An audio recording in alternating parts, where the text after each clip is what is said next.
자, 조건문 봅시다. 조건문이라고 하는 것은 뭐냐면 특정한 조건에 의해서 해당 조건이 참일 때와 거짓일 때를 따로 비교해서 어떤 결과를 도출해내기 위한 방법이다. 그래서 이 제어문은 프로그래밍에서 뺄 수 없는 그러한 내용 중에 하나입니다. 자, if라는 아주 명쾌하고 또 가장 중요한 조건문을 먼저 볼 거예요. 자, 그 중에서 간단한 형태의 단순 if문을 먼저 보겠습니다. 자, if 다음에는 반드시 괄호문이 오게 되는데, 자, 이 괄호문 안에는 조건식이라는 게 들어와 줘야 돼요. 자, 정확하게 말하면 이 조건식이라고 하는 것은 조건 비교식이에요. 요 내용은 조건 비교식이니까 어떻게 해야 돼? 결과값은 비교의 결과는 항상 true나 false가 나와줘야 돼요. 즉 결과는 논리값이 나와야 됩니다. 이걸 항상 생각하세요. if 다음에 괄호 안에 조건식이 나왔을 때 그 조건 비교식의 결과는 언제나 논리값으로 나와 주어야지만 된다. 그랬을 때 자, 얘는 참일 경우만 생각합니다. 해당 조건식이 참이면 바로 아래에 있는, 즉 중괄호 문장 안에 있는 요 실행 문장을 실행을 하고 나서 끝내요. 만약에 이 조건이 false 값이 나온다. 그러면 아래에 있는 중괄호는 실행하지 않고 그냥 밖으로 나가버리게 됩니다. 그래서 이것을 글자로 써놓은 게 뭐예요? true인 경우에 if문을 벗어나 다음 문장이 실행된다. 자, if문 다음 문장이 실행되고 false면은 아예 if문 자체를 빠져나온다. 이걸 이제 플로우 차트로 그려놓게 되면은, 플로우 차트라고 하는 거는 도식입니다. 어떤 형태로 진행이 되는가. 자, 요게 바로 if인데, if 해가지고 조건식이 나와요. 자, 조건식이 참이면은, 자, 중괄호 문장이 바로 여기야. 요 실행 문장이 실행되고 나가게 되는 구조이고, 자, 이 조건식이 거짓이라면은 실행문 없이 바로 나가버려요. 중괄호 나간다.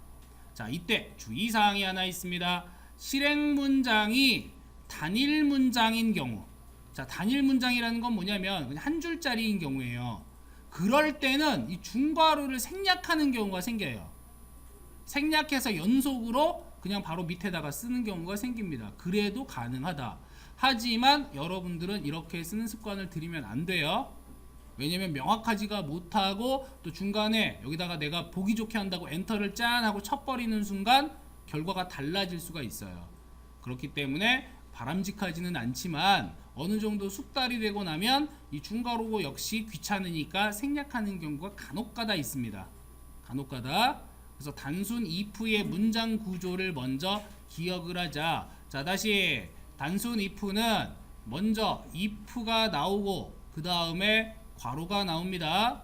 괄호 다음에는 중괄호가 이렇게 나오게 돼요. 요게 큰 틀에서의 if 문장이 되고, 자, 이 첫 번째 괄호 안에는 뭐가 들어간다? 뭐가 들어간다고요? 조건문이 들어갑니다. 조건 비교식. 자, 이 조건문에 의해서 결과값은 항상 뭐가 나와야 된다? 논리값이 나와야 돼요. 언제나 논리값. 자, 논리값이 나왔을 때 그 논리가 참이면 옆으로 넘어가서 실행을 하고, 거짓이면 실행하지 않고 나가버린다. 되게 쉽죠? 되게 쉬워요. 자, if 괄호 열고 닫고 중괄호 열고 닫고. 자, 괄호 안에는 조건 비교식이 들어간다. 자, 그러면 이제 여기에서 하나 더 응용된 게 있는데 바로 if else문입니다. 자, 이건 이제 어떤 경우냐면 방금 전에 단순 if만 있을 경우에는 참인 경우에 뭔가를 시켰단 말이야.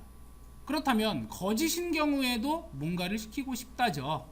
그래서 참일 때와 거짓일 때를 각각 나누어서 한번 생각을 해보자. 형태는 if 한 다음에 조건 비교식이 나오고 해당 조건 비교식이 참이면 실행 문장 1을 실행하고 그 다음에 나갑니다. 만약에 이 조건식이 거짓이야. 그러면 else라는 다음 문장에 있는 실행 문장 2를 실행하고 나가게 돼요. 자, 요게 true일 때, 요게 false일 때. 그냥 해석 그대로. 만약에 조건식이 참이라면 실행 문장 1을 수행하고 else 그렇지 않으면 그렇지 않다는 얘기는 참이 아니란 얘기죠. 그렇지 않으면 실행 문장 2를 실행하고 끝내라. 마찬가지로 플로우 차트로 그려보게 되면 자, 조건식에 의해서 true하고 false일 때 아래 나눠버리는 거야. 나누어서 실행 문장 1과 실행 문장 2를 각각 지정을 해줍니다. 이걸 가지고 이제 참일 때와 거짓일 때를 나누어서 결과가 어때요? 전혀 다르죠. 그래서 이 조건문을 또 다른 말로는 뭐라고 하느냐? 분기문이라고도 얘기를 해요. 분기라는 게 쪼개지는 거잖아, 그죠? 뻗어나가는 거, 가지를 쳐서 뻗어나가는 형태를 얘기하죠. 그래서 조건문은 분기문이 되기도 한다. 그래서 가장 간단한 if에서 하나 더 발전되게 되면 이러한 if else 문도 있다라고 하는 거예요. 그래서 실질적으로는 이러한 if else 문이 가장 기본형이 됩니다. 베이직 스타일이 된다. 됐습니까? 자, 요거는 할 때 바닥바닥 그냥 외워버리면 돼요. 자, 이제 세 번째 다중 if문이에요. 자, 다중 if문이라고 하는 건 뭐냐면 if가 어떻게 되어 있다? 다중으로 있다. 여러 개 있다. 자, 그래서 실행 문장에서 어떠한 결과를 가지고 연속적으로 넘어갈 때 그럴 때 사용을 합니다.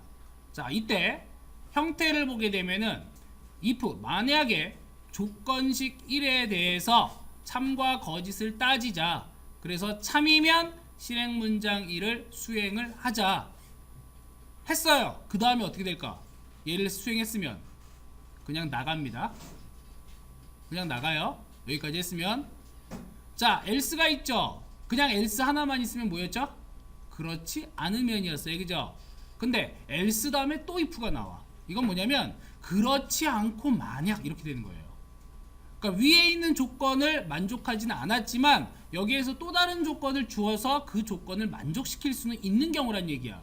그래서 else 다음에 다시 한 칸 띄고 if 조건식 2가 나옵니다. 그러니까 위에 있는 조건은 맞지 않았지만 아래에 있는 두 번째 조건식에서 참이 나와요. 그러면 바로 뒤에 있는 실행 문장 2를 수행을 해라. 여기서 수행되면 얘도 마찬가지로 나가겠죠. 근데 얘도 조건이 안 맞았어요. 그렇다면은 여기에서 또 뭐가 되는 거야? 그렇지 않고 또 만약. 얼마든지 else if를 이용해서 바깥쪽으로 빠져나가고 그 다음 분기점으로 갈 수가 있다는 얘기예요. 만약에 위에 있는 모든 조건이 아니에요. 다 안 맞아. 그러면 이제 그제서야 else가 나오는 거야. 위에 있는 모든 조건을 다 맞지 않으면 그제서야 이걸 수행을 해라. 그래서 플로우 차트 그리면은 각각의 참일 때의 실행 문장이 이렇게 나오는 거예요. 이해되셨죠? 단 얼마든지 써도 좋지만 너무 많아. 이런 비교식이 이것도 아니야 저것도 아니야 모든 조건들을 다 비교했는데 이게 너무 많아. 그럴 때는 스위치 케이스문이라는 게 있어요. 그걸로 대체를 하는데 스위치 케이스는 뒤쪽에서 다시 하겠지만 쓰는 경우는 되게 한정적입니다. 이렇게까지 쓰는 경우도 그렇게 많지는 않아요. 얘는 이제 대체적으로 어떤 형태냐 이런 거죠. 학점 시스템 그런 경우에 예를 들어 가지고 시험을 봤어요. 시험을 봐서 국가 시험을 보게 되면은 대체적으로 60점 기준으로 해서 합격하고 불합격이 나눠지죠. 그렇죠? 그러면 얘를 if문으로 만든다면 어떻게 만들 수 있을까? if문으로 만든다면 만약에 if죠. 자, 조건 비교를 해야 돼. 조건 비교에서 합격 불합격을 나누는 기준이 60점이에요. 그러면 여기 점수라는 게 들어올 거 아니야, 그지? 점수라는 값이 들어오겠죠. 이 점수가 얼마보다 크거나 같으면 60보다 크거나 같으면 그러면 뭐예요? 점수가 있는데 그 점수 60보다 크거나 같대. 합격이야 불합격이야? 그러면 합격이에요. 여기에 합격을 알려주는 문장을 넣어주면 되겠죠. 우리 자바에서는 system.out.println 해가지고 출력문으로 합격 뭐 이렇게 하면 되겠지, 그지? 그 이걸로 끝나. 이걸로. 근데 60점이 안 돼요. 그럼 이런 경우는 지금 단순 if이기 때문에 합격일 때만 출력이 되고 합격이 아니면 아무런 실행을 안 한단 말이야. 맞아요? 그럼 이왕이면은 합격 아니고 불합격도 보여주자. 그럼 어떻게 하면 돼? 여기에다가 else 써주면 되겠죠. else 쓰고 연속으로 불합격. 이렇게 하면은 if else 문이에요. 이게 합격일 때는 합격, 60점 이상이면 합격, 60점 미만이면 불합격. 이해되죠? 그럼 얘는 간단하게 조건이 몇 가지야? 아니, 결과가 몇 가지야?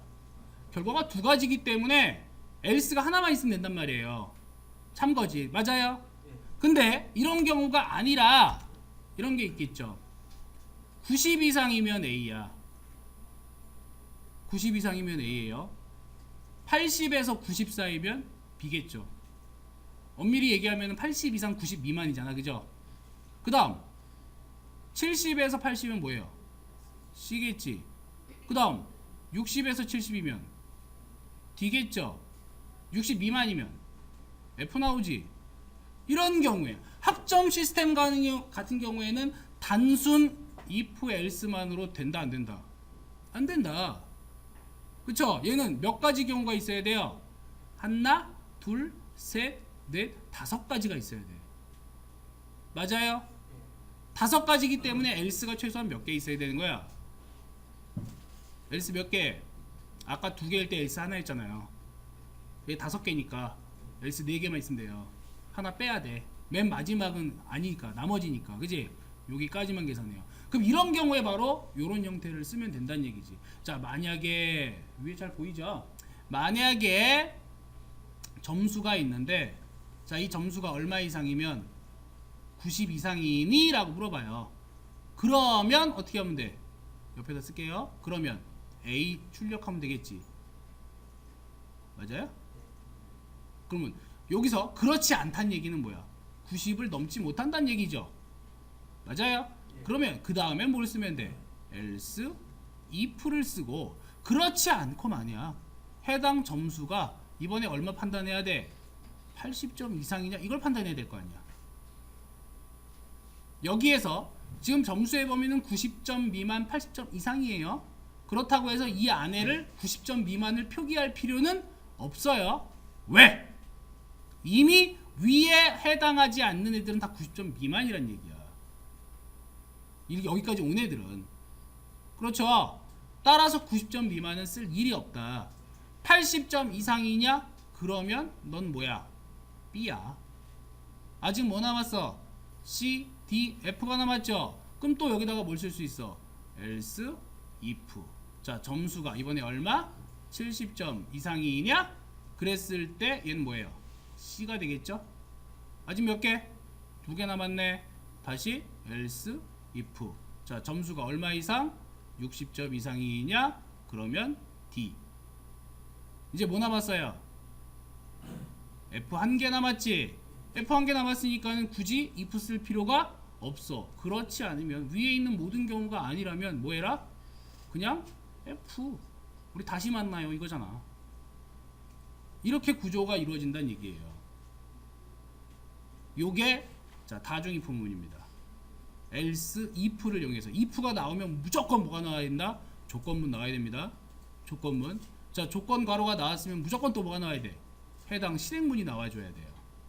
그 구조만 기억하라는 얘기야. 이건 문법이기 때문에 왜 그런가요? 라고 하면 안 돼요. 가장 기본적으로 단순 if, 하나인 경우, 참인 경우, 참과 거짓을 나눌 경우 if else, 그 다음에 else if문을 써주는 경우, 다중 if, 여러 가지 쓰는 경우. 그래서 이런 경우를 굉장히 어려워들 하는데 그냥 간단하게 제가 표현을 하면, 그 과학 실험에서 빨대기로 이렇게 걸러내는 실험이 있어요. 거름종이로 이런 거 하죠, 그죠? 이거하고 똑같아요. 점수들이 막 들어온단 말이야. 뭐 90점, 95점, 83점, 67점, 뭐 50점 이런 점수들이 막 들어와요. 들어왔을 때, 자, 여기에선 누구만 걸러내는 거야? 90점 이상인 애들만 걸러내는 거예요.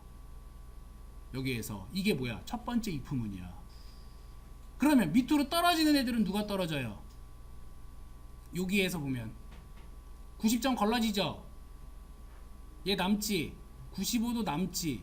그 밑으로 떨어지는 애는 누구야? 83하고, 그 다음에 67하고, 그 다음에 50 남죠? 그죠? 위에 있는 애들은 90점대잖아. 그럼 여기서 얘네들은 이미 A로 딱 고정된 거야. 얘네들은 A. 그 다음에 다시 한번 또 걸러요. 이렇게 또 걸러서 이번엔 얼마? 80점 이상이네. 어차피 이 안에 요 안에 90점대는 없을 거 아니야. 이미 한번 걸렀으니까. 그죠? 걸러내서 밑으로 떨어지는 애 보니까 남는 애는 얘가 남는 거고 나머지 애들은 누가 빠져나와요? 67하고 50이 남는 거죠. 자, 그 다음에 또 걸러. 얼마 이상? 70 이상. 있어요 없어요? 없으니까 다 어떻게 돼? 밑으로 다 떨어지죠. 두 개가 이렇게. 다음에 60 이상. 그럼 누가 나와? 50. 이렇게 된다는 얘기야. 그러니까 이 다중이프문이라고 하는 것은 쉽게 말해서 필터링 시스템이에요. 필터링. 걸러내고 밑으로 떨어진 애 다시 거르고 또 거르고 또 거르고 또 거르고. 이게 다중이프입니다. 이렇게 쉬울 수가 없어요. 굉장히 쉽습니다. 자, 어제 우리 지난 시간에 조건 연산자라고 배웠습니다. 그죠? 자, 이 조건 연산자는 if else문으로 치환을 시켜줄 수가 있어요. 마찬가지로 if else문 역시 우리 조건 연산자로 바꿔줄 수가 있는데, 자, 위에 있는 의미부터 보면은, 자, 무슨 의미야 이거는? A가 B보다 크니? 물어봐요. 그래서 크면 어떻게 해라? A에서 B를 빼라. 그죠? 그 다음 나가죠. A가 B보다 크니? 그랬을 때 크지 않아. 그럼 어디로 가요? 뒤로 넘어가서 B 빼기 A를 합니다. 이거를 자 if else문으로 바꾸면 if 만약에 A가 B보다 크다면 그럼 어떻게 해라? I에다가 A-B를 대입해라. 됐죠? else 그렇지 않으면 I에다가 B-A를 해라. 물론 여기에 지금 뭐가 들어가야 돼요? 중괄호가 이렇게 들어가 줘야 됩니다. 근데 한 줄짜리인 경우에는 생략 가능하다고 했죠?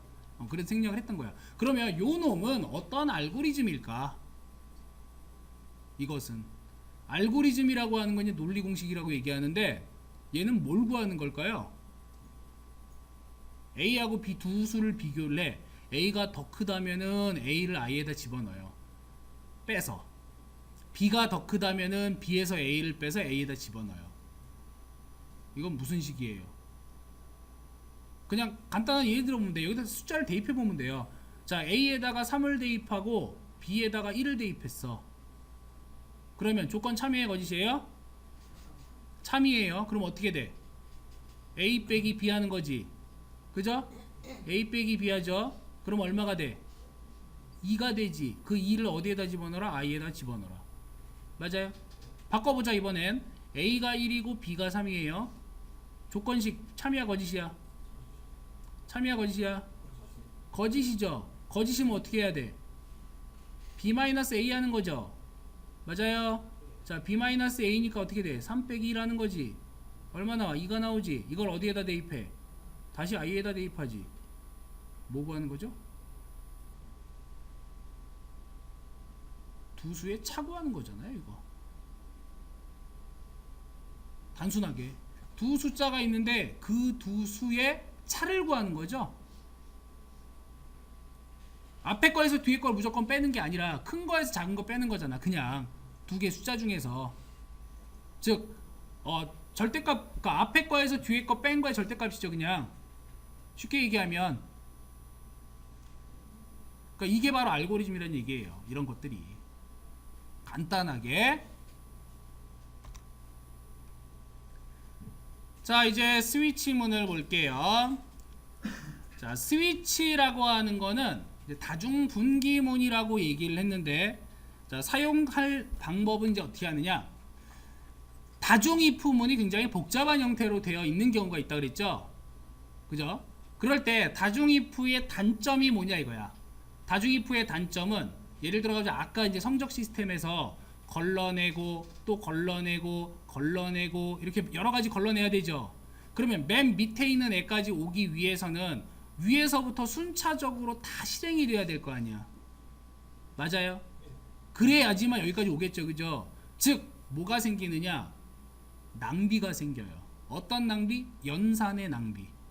자, 연산의 낭비가 일어난다는 얘기는 거꾸로 얘기하면 컴퓨터가 빠르게 연산할 수 있을까? 아니면은 느리게 연산될까? 느리게 연산된다는 얘기예요. 즉 퍼포먼스가 떨어진다는 얘기야. 그래서 고안된 게 바로 스위치문입니다. 자, 이 스위치문은요 바로 그리로 가는 거야. 그 위치로. 어디 걸러걸러 거쳐서 가는 게 아니라 다이렉트로 이동한다라는 특징을 가지고 있어요. 따라서 스위치는 하나의 시계에 대한 결과값만 비교할 수 있다라고 되어 있어요. 하나의 시계에 대한 결과값만 비교할 수 있다. 그래서 스위치 다음에 여기 지금 바로 식이 나와 있어요. 식 또는 값이에요. 그러면 이 값이 나오잖아. 해당 케이스가 있습니다. 그 해당 케이스에도 마찬가지로 식 또는 값이 있어요. 그 값으로 바로 이동을 하게 돼. 해당 값으로. 그러니까 위에서부터 거치는 게 아니라 그냥 그 위치로 바로 갑니다. 그래서 케이스는 이 값 1인 경우에, 값 2인 경우에, 값 m인 경우에 이렇게 되는 거예요. 물론 얘가 한 번 이동을 해서 만약에 값 2까지 갔어. 그럼 여기서부터 시작은 여기서부터 되고 그 밑으로 그냥 쭉 내려가게 돼요. 밑으로 쭉 실행을 해. 요 실행을 방지하는 게 이제 브레이크라고 하는 겁니다. 브레이크는 말 그대로 뭐예요? 제어하는 거죠. 제동하는 거. 그지? 그래서 브레이크를 만나면 이 브레이크에서 빠져나가게 되는 것이고, 브레이크를 만나지 않으면 브레이크 만날 때까지 쭉 내려가요. 자, 위에 있는 모든 경우가 아니야. 이러한 경우에 해당하지 않으면 디폴트로 갑니다. 기본값. 요거는 뭐예요? 마지막 else하고 똑같다라고 생각하시면 돼요.